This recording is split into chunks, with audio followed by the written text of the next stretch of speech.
Last weekend I went to a flea market, a garage sale, and a couple thrift stores. Let me show you what I found. Coming right up.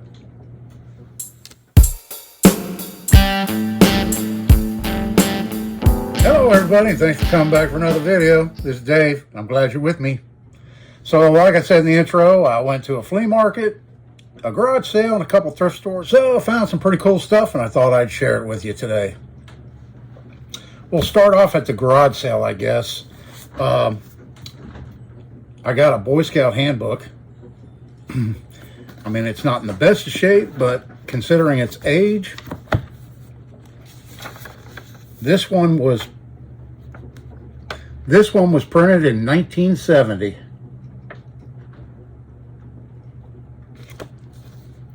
So I have a 1970 Boy Scout handbook, and the kind gentleman threw it in with my other purchases, so I didn't pay anything for that. What else did I get there? I also picked up this, a square point batting knife, you know, for cutting foam and insulation, stuff like that. He had that in a bin for $1, and it's got some paint and stuff on the handle. I'm gonna clean it up. I already cleaned the blade off a little bit. It had a bunch of dried, caked up stuff on it. Work on the edge a little bit, straighten it out, and you know, these were pretty inexpensive knives. They still sell them today. Companies like Red Devil, Hyde, Dexter all make batting knives or square point knives, whatever you want to call it. So I got that for $1. Trying to think here. Oh, I got 3. So he called these soldering irons, but they're actually wood burning irons. And I got 3 of them, plus 6 tips that screw onto one of them with different various shapes. There's 6 of these brass tips that screw onto this one right here. So I thought this would be handy for making decorations on my walking sticks. When I get back to making walking sticks again, I can decorate them with burning in some wood patterns and things like that with those. So I got 3 of them and the tips and everything for $5. I couldn't complain about that. That was a great deal. And he threw in this book right here. And I also got some brass stencils there. It's not a complete set, but that was kind of a throw-in too for the whole deal. Then I went to one thrift store and I found this pretty cool box, made in England. And you open it up inside and it has all these little compartments, and this is removable. This comes out, or you can leave it in there. But yeah, it was watch crystals. And I looked this company up, Seattle, Washington. This same company is up in Vancouver, I think it is, Canada. So I don't know, I'd guess this is probably from maybe the 60s, 70s, something like that. This whole box. I picked it up for $1. It's a really nice, well-made box. For $1, I couldn't pass that up. And then another thrift store I went to, look what I found here. An old plow plane.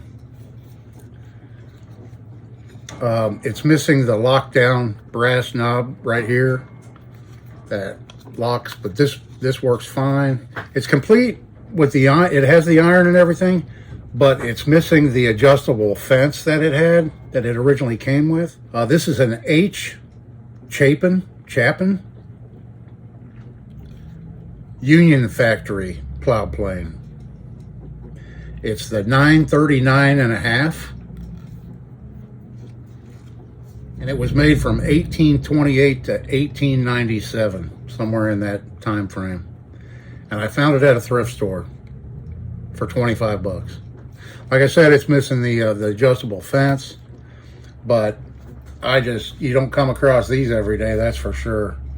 This is a neat old vintage plow plane right here. So I'm going to clean it up, I'm not going to do a total restoration, try to make it look new or anything like that.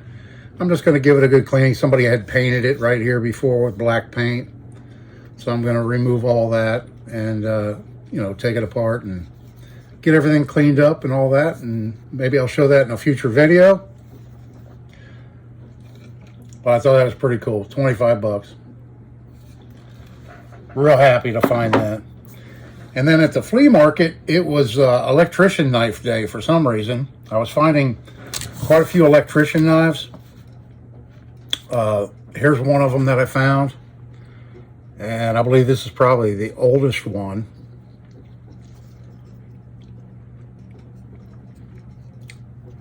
And this is a Cutmaster.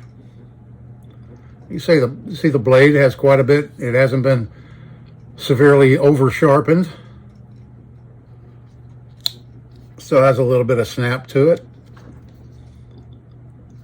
Yeah, this one's going to clean up really nice. It has wooden handle scales on it.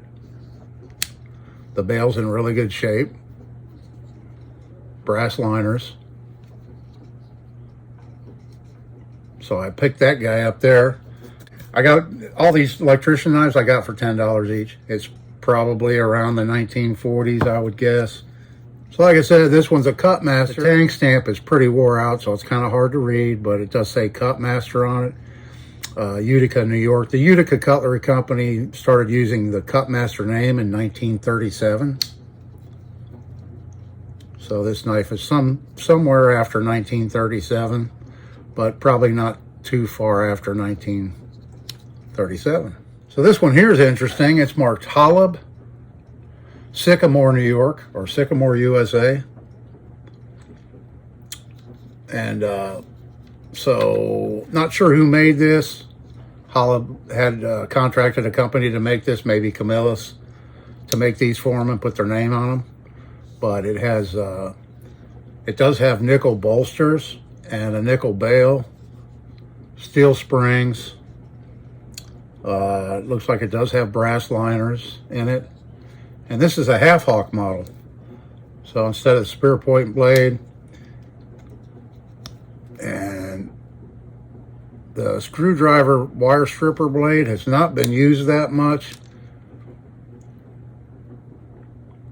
You can see it was rusting. You know, you can see it has a lot more corrosion and rust on it, on the portion of it where it was exposed.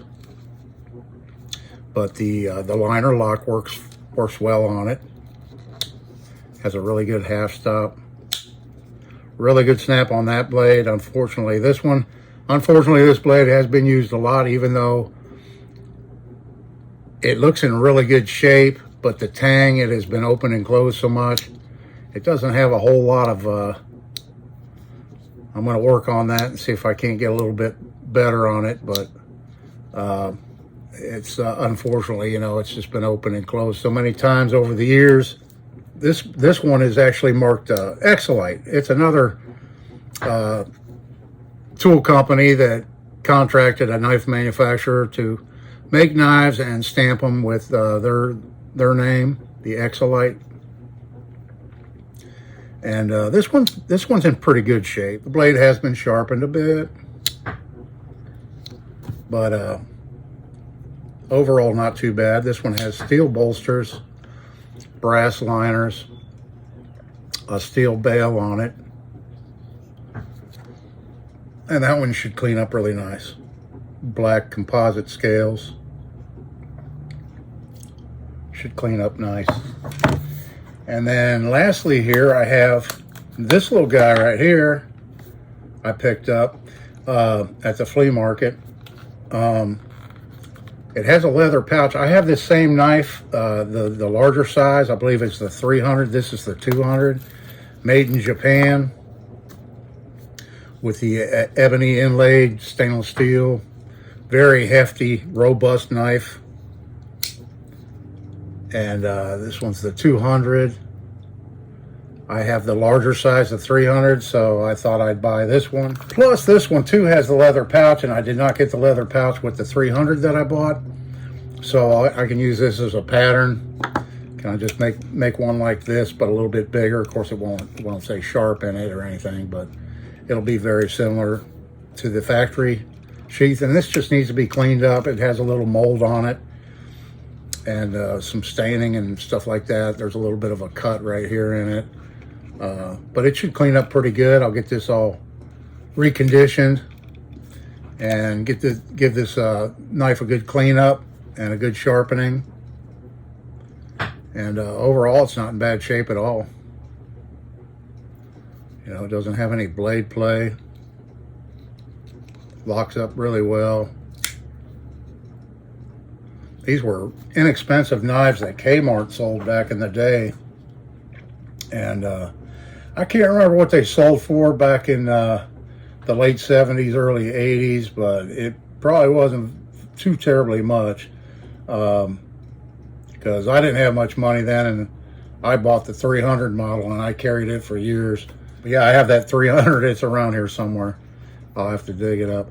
But anyway, so I got that one. And yeah, and she had 20 on it. I gave her 17. We compromised. So, which in this condition, that's about what it's worth, $17. I wouldn't think it's worth too much more than that, that's for sure. Till I get it cleaned up, then it'll be worth a few dollars more. I spent a little bit of time and I got these knives cleaned up. Let's take a look at them. So we'll start off with this little square point batting knife. That's how she turned out. I used some red dye on the handle and then put a clear lacquer finish on it. Got all that old paint and stuff that was built up on it and everything. This is a high carbon steel knife. And one thing I love about these knives,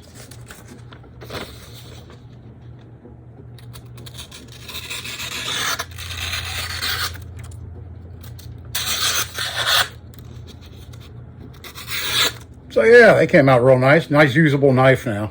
Next up, I cleaned the sheath up. I glued this crack right here, this cut in the leather, and got some of my conditioner on the leather. Got it all nice and polished up, softened up. And that's for this knife right here. This one wasn't in bad shape. Had some scratches and stuff in it. Still has a few, but it's essentially like brand new. Yes, it's basically like a brand new knife now. With a nice leather pouch for it. So there's that one. Next up, this half hawk. So I put a little PVC dye on the plastic handles. They don't match perfectly, but I think they look a lot better than they did. They were really discolored, really faded out from the sun or whatever. But it cleaned up nice. Yeah, this one has nickel bolsters and nickel bail on it.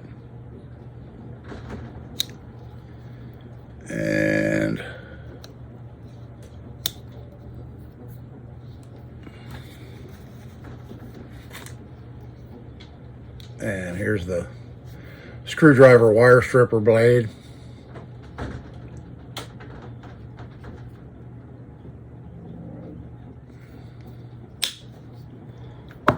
And next up we have this guy right here. This one was the Holub.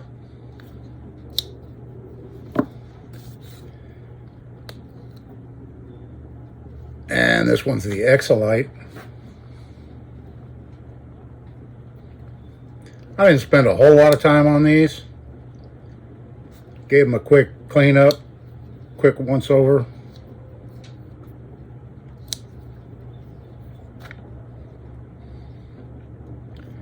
These are work knives, you know. But it looks a lot better, you know. They shined up nice. Got rid of the rust.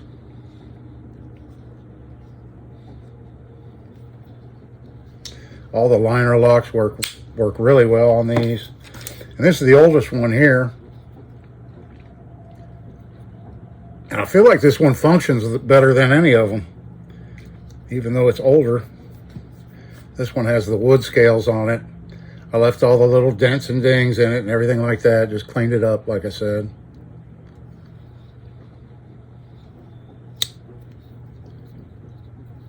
And a little bit of pitting on the spear point blade here, right in that area. This is the old Cut Master. It has a single swedge on it right here. I love that. That's indicative of the age of the knife. Just a single swedge.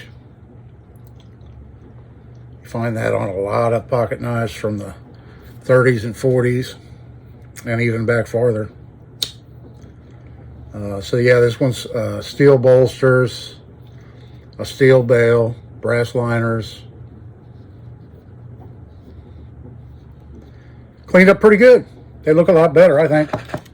What do you think? Let me know down in the comments. I appreciate everybody watching.